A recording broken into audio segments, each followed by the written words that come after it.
ცეცხლის შესახებ საუბრის ფონზე უკრაინაში ფრონტის ხაზი იშლება. ამის შესახებ ბრიტანულ გამოცემა ეკონომისტს უკრაინელმა სამხედროებმა განუცხადეს. ჩვენმა ერთ-ერთმა ტანკმა ფრონტის ხაზთან მიაღწია, თქვა კაპიტანმა ივან შეკაჩმა, უკრაინის 100-ე ბრიგადის ოფიცერმა, რომელიც იცავს ქალაქს. 10 თვითმფრინავი თავს დაესხა ტანკს და ცეცხლი წაუკიდეს. გამოცემა აღნიშნავს, რომ მობილიზაციისა და დეზერტირების პრობლემებმა უკრაინის რეზერვები მძიმედ დააზარალა. ჩვენ ყველანი ვცდილობთ შევცვალოთ ჩვენი დანაკარგები ბრძოლის ველზე, ამბობს პოლკოვნიკი პავლო ფედოსენკო, უკრაინული ტაქტიკური ჯგუფის მეთაური დონბასში.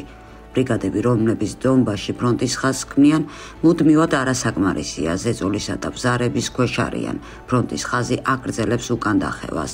ჩვენ აღარ გვაქვს ტაქტიკა გარდა ხვრელების ჩაკეტვისა, ამბობს ახლა უკვე გადამდგარი მეთაური, რომელიც სექტემბრამდე ხელმძღვანელობდა ბრიგადას, რომელიც იბრძოდა აღმოსავლეთ დონბასში.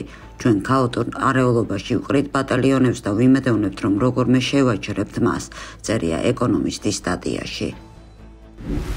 ბრიტანეთის სამხედრო საჰაერო ძალების გადამდგარი ერთ-ერთი მეთაური სტივ ჯერემი გამოცემა Responsible თეთრკრიფთან ინტერვიუში ამბობს, რომ რუსული ჰიპერბგერითი რაკეტა ოროშნიკი სერიოზულ საფრთხეს წარმოადგენს ნატოს ქვეყნებისთვის. მისი თქმით, ალიანსს არ აქვს მისგან დაცვის ეფექტიანი საშუალებები. რაკეტა ოროშნიკი ისეთ სიჩქარეს ავითარებს, რომ შეუძლია სრულად გაანადგუროს ნებისმიერი სამხედრო ქარხანა, ასევე ნატოს საზღვაო, სახმელეთო და საჰაერო ბაზები, ამბობს ჯერემი. ის ვარაუდობს ასევე, რომ დასავლეთთან კონფლიქტის შემთხვევაში რუსეთი დიდი ალბათობით თავდასხმების კონცენტრაციას იმავე ობიექტებისკენ მიმართავს, რომლებიც უკვე ნადგურდება უკრაინაში, მათ შორის ენერგეტიკული ობიექტები, სამხედრო ბაზები და კრიტიკული ინფრასტრუქტურა. ტულსი გაბარდმა კანდიდატმა ამერიკის ეროვნული დაზვერის ხელმძღვანელის პოსტზე კაცრად გააკრიტიკა ამერიკელების ინტერვენცია ერაყში და მას ნაციონალური უსაფრთხოების თვალსაზრისით ყველაზე დიდი ჩავარდნა უწოდა. ამგვარი ჩავარდნის ყველაზე ცხადი მაგალითი გახდა ერაყში შეჭრა, სრულად გაყალბებული საბაბით. ამ კატასტროფულ გადაწყვეტილებას მოჰყვა 10,000 ამერიკელი ჯარისკაცის, მილიონი ადამიანის სიკვდილი ახლო აღმოსავლეთში, ასევე მასობრივი მიგრაცია, დესტაბილიზაცია, რომელმაც ძირი გამოუთხარა ჩვენი ევროპელი მოკავშირეების უსაფრთხოებას. გააჩინა ისლამური სახელმწიფო, გააძლიერა ალ-ქაიდა და სხვა ისლამისტური და ჯიჰადისტური დაჯგუფებები, განაცხადა მან სენატში მოსმენაზე მისი კანდიდატურის განხილვისას. მე გული მიწუხდება ჩვენი პოლიტიკოსებისგან, რომლებიც ისლამისტ ექსტრემისტებს ეკეკლუცებიან, თქვა გაბარდმა. მან თავისი პოზიცია გამოთქვა სირიაში ცოტა ხნის წინ განვითარებულ მოვლენებზე და ღიად დაადანაშაულა შეერთებული შტატები იმათთან თანამშრომლობაში, ვისაც ისინი თავად უწოდებდნენ ტერორისტებს. სლოვაკეთის პრემიერ-მინისტრმა რობერტ ფიცომ განაცხადა, რომ დაბლოკავს კიევისთვის ფინანსურ დახმარებას ევროსაბჭოში, თუ ზელენსკი არ განაახლებს გაზის ტრანზიტს უკრაინის გავლით. დაჟინებით მოვითხოვ, თუ ზელენსკი კვლავ არ დაიწყებს გაზის ტრანზიტს უკრაინის გავლით, არ აქვს მნიშვნელობა ეს სლოვაკური გაზი იქნება თუ სხვა და არ გაუშვებს გაზს სლოვაკეთში, მე გამოვიყენებ ჩემს უფლებას და ხმის მიცემას ევროსაბჭოში და ასევე გავაკეთებ, დავბლოკავ უკრაინის ფინანსურ დახმარებას, განაცხადა ფიცო. ამერიკის შეერთებული შტატების პრეზიდენტმა დონალდ ტრამპმა მიანიშნა, რომ რუსეთის ლიდერს ვლადიმერ პუტინს ესაუბრა. ჟურნალისტებმა თეთრი სახლის ხელმძღვანელს კითხეს, განიხილა თუ არა ავიაკატასტროფა რუს კოლეგასთან. ამაზე დონალდ ტრამპმა უპასუხა, რომ ვაშინგტონში სამგზავრო თვითმფრინავთან დაკავშირებით არ უსაუბრია, სადაც რუსი მოციქურავები იმყოფებოდნენ. არა, ამის შესახებ არ გვისაუბრია. ასე უპასუხა კითხვას, ესაუბრა თუ არა პუტინს. ბარაკ ობამას ყოფილ თანაშემწეს დიდ ბრიტანეთში 11 წლით და 5 თვით თავისუფლების აღკვეთა მიუსაჯეს 9 წლის ბავშვის გაუპატეურების მცდელობისთვის. ამის შესახებ Nation Plus წერს. შაი ობამას ადმინისტრაციაში უფროსი მრჩეველი იყო.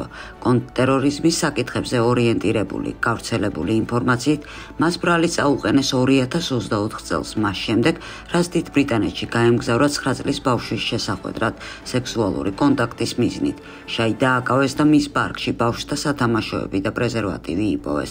ბავშვი, რომელთანაც ინტერნეტში ესაუბრებოდა, სინამდვილეში ფარული პოლიციელი იყო. შაი ასევე დამნაშავეცნეს ტელეფონზე ბავშვთა პორნოგრაფიასა და ტექსტური შეტყობინებების ფლობაში, რომლებიც აჩვენებდნენ მის სექსუალურ ინტერესს არასრულწლოვანთა მიმართ.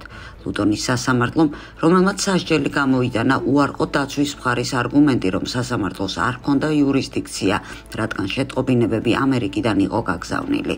გამოცემა აღნიშნავს, რომ ეს არ არის პირველი შემთხვევა, როდესაც დიდ ბრიტანეთში მემარცხენე პოლიტიკოსებს ბრალსდებენ ბავშვთა სექსუალურ დანაშაულში. მსგავსი დანაშაულისთვის დააკავეს ქვეყნის მმართველი ლეიბორისტული პარტიის 50-ზე მეტი წევრი, მათ შორის არჩეული თანამდებობის პირები. მანამდე მედიაში გავრცელდა ინფორმაცია, რომ შაი იყო სანდო ადამიანი და მუშაობდა თეთრ სახლში ამერიკის ყოფილ სახელმწიფო მდივნის ჰილარი კლინტონის დროსაც. ამერიკის მთავრობის ეფექტიანობის დეპარტამენტმა, რომელსაც ილონ მასკი ხელმძღვანელობს, შესრულებული სამუშაოს შესახებ მოხსენება გააკეთა. აღნიშნულია, რომ სააგენტო დღეში $1 მილიარდ ზოგავს.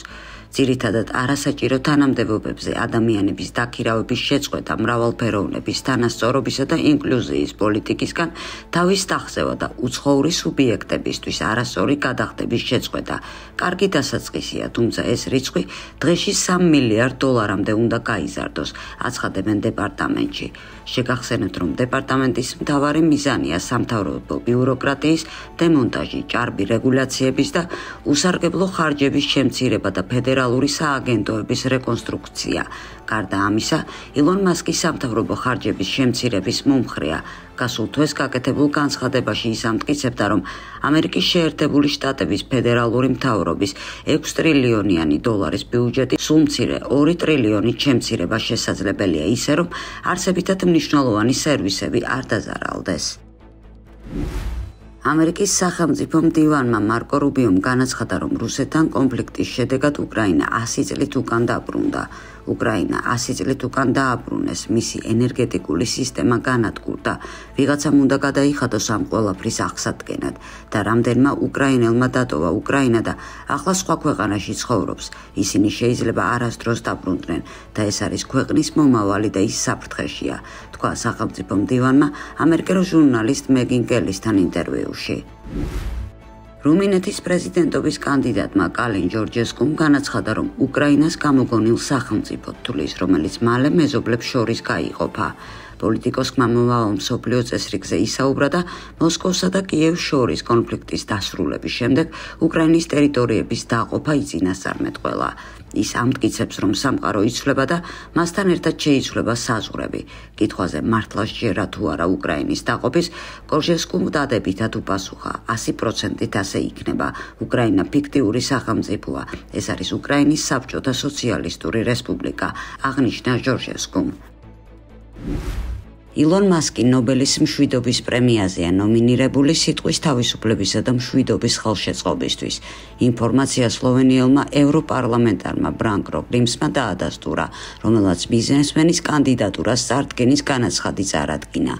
წინადადება ილონ მასკს 2025 წლის ნობელის პრემიის მინიჭების შესახებ ადამიანის ფუნდამენტური სიტყვის თავისუფლების უფლებისა და შესაბამისად მშვიდობის მხარდაჭერისთვის წარმატებით იქნა წარდგენილი დღეს, წერს გრიმსი სოციალურ მედიაში.